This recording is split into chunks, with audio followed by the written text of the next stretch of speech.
शैल श्रृंगे विबुधादि संगे तुलादि तुंगे पिमुदा वसंतम तमजुनम मल्लिकपूर्वैकं नमामि संसार समुद्र सेतुम्। जय जय शिव शंकर, हर हर महादेव। नमस्कार, स्वागत है आप सभी का मेरे इस YouTube चैनल पर। हमने पिछले कथा में सुना था कि किस प्रकार चंचला को मोक्ष की प्राप्ति हुई थी और किस प्रकार उसने शिव महापुराण की कथा श्रवण कर शिवलोक की प्राप्ति की थी। और हम आज के एपिसोड में सुनेंगे कि किस प्रकार बिंदुग जो चंचला का पति था उसकी मोक्ष का उपाय क्या था। तो चलिए सुनते हैं आगे की कथा।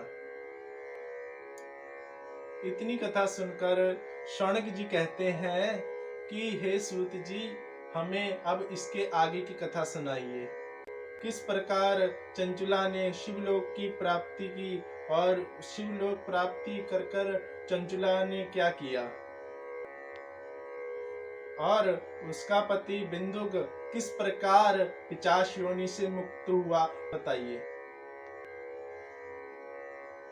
सूत जी शौनक जी से कहने लगे कि एक दिन माता पार्वती जी भगवान शिव की पूजा कर रही थी और उसी समय चंचला नाम की दासी वहां पहुंचकर शिव माता पार्वती से कहती हैं कि हे माता, मेरे पति किस योनि में है और वह अब कहां पर है, हमें बताइए। चंचला इस प्रकार माता पार्वती जगदम्बा से कहने लगी, आप माता पार्वती जी जगत जननी है, आप कार्तिकेय और गणेश जी की माता है, आपका पार कोई नहीं पा सकता। आप गणेश जी और कार्तिकेय जी के माता हो, आप सर्व सुख दाता हो, आप सच्चिदानंद स्वरूप हो, आप सभी श्रृंगार से युक्त हो, आपके अस्त्र शस्त्र और सौंदर्य की चारों ओर चर्चा है।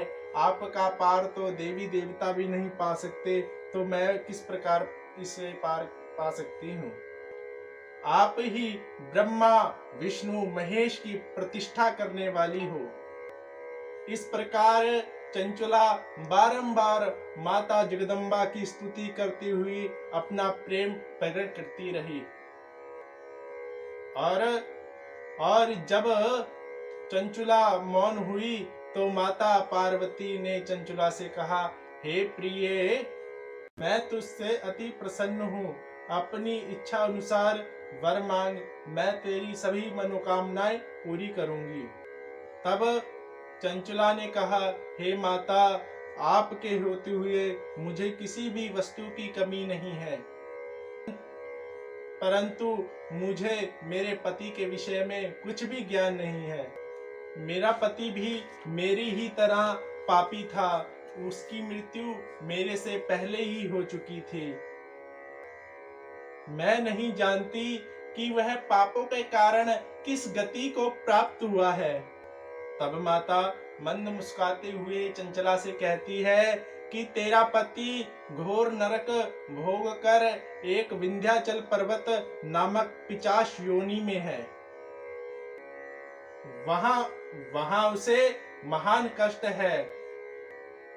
तब इन वचनों को सुनकर चंचला बहुत दुखी हुई और माता पार्वती से कहने लगी कि हे माता, उनका उद्धार किस प्रकार होगा, कृपा कर मुझे कहिए। तब माता बोली कि हे पुत्री, तेरी जो पति पिशाच योनि में है वह बहुत ही दिनों से, बहुत वर्ष बीत चुके हैं, कई वर्षों से वह पिशाच योनि में है। तब चंचला बोली कि हे माता, किस प्रकार मेरे पति के मोक्ष की प्राप्ति होगी। तब माता पार्वती जी मुस्कुराते हुए बोलती है, इसका उद्धार तो शिव महापुराण कथा सुनने ही से ही होगा।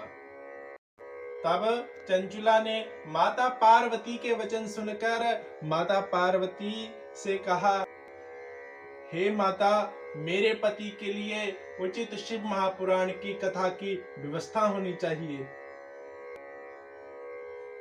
तब माता पार्वती चंचुला से प्रसन्न होकर शिव महापुराण की उनके लिए व्यवस्था करती है और शिव महापुराण में प्रांगत श्री तंबुक नामक गंधर्व को बुलाकर कहा कि हे तंबुरुग, तुम इस द्विज के साथ जाओ विंध्याचल पर्वत पर और वहां पर जो पिशाच योनि में इसका पति है उसे शिव महापुराण की कथा सुनाओ।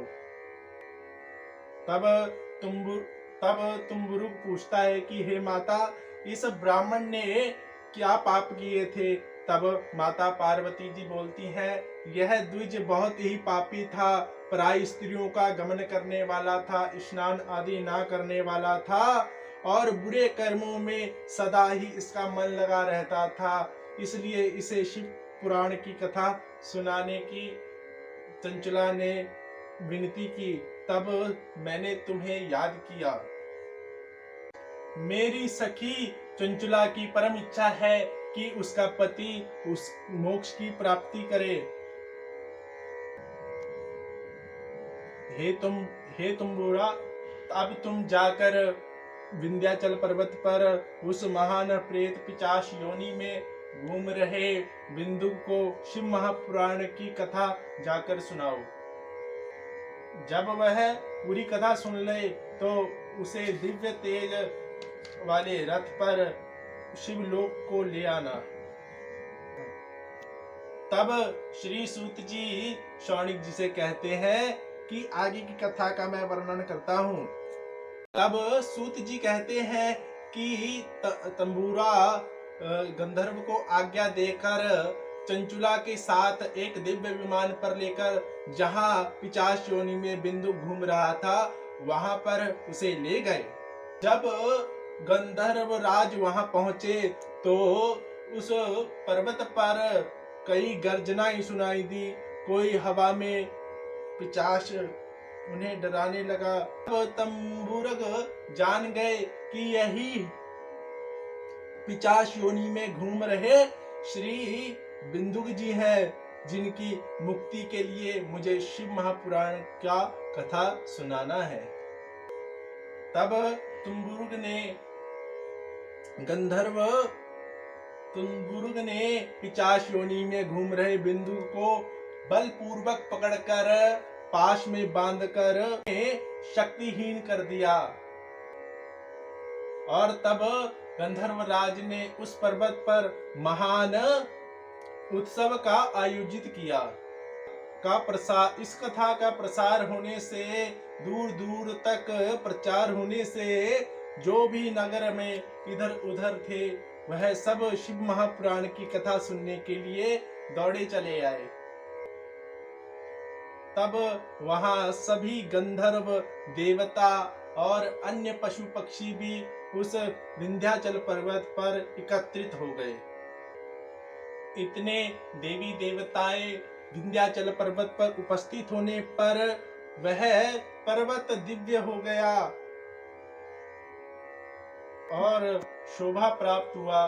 तब तुम्बुरुग ने जिस पिशाच को पकड़ा था उसे सभी श्रोताओं के आगे में बिठाया गया और तब तुम्बुरुग ने शिव पार्वती सहित ध्यान कर माता पार्वती की आज्ञा से तुम्बुरुग ने उस पिशाच को शिव कथा कहनी आरंभ कर दी।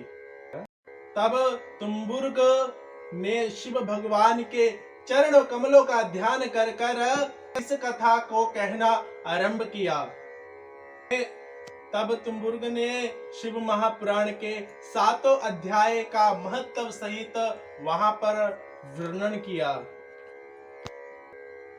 तब वहां जितने भी श्रोतागण थे शिव भगवान की कथा सुनकर सभी कृतार्थ हुए और उनका मन हर्ष उल्लासित हो उठा और वह महापिशाच शिव नाम लेते ही अपने जन्म जन्मांतर के पापों को नष्ट कर कर दिव्य देह धारण किया। जब चंचला के पति ने अपना दिव्य धारण दे किया, तब वहां जितने भी ऋषिगण थे वह चंचला की यह कथा सुनकर दंग रह गए। और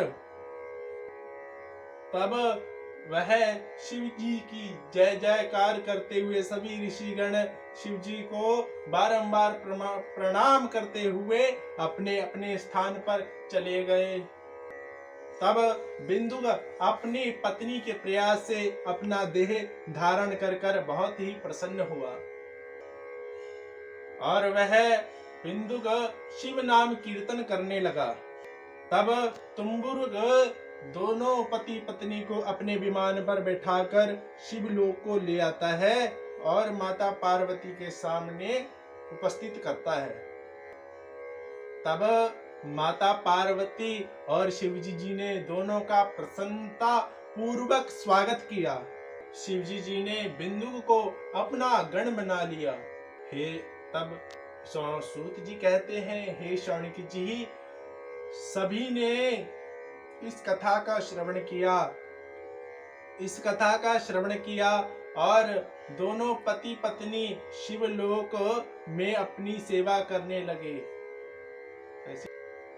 जो इस परम पुनीत कथा को सुनता है, श्रवण करता है और इसका मनन चिंतन करता है, वह शिव लोक जैसे लोकों को प्राप्त कर अपना कल्याण करता है। बोलिए शंकर भगवान की जय, भक्त और भगवान की जय।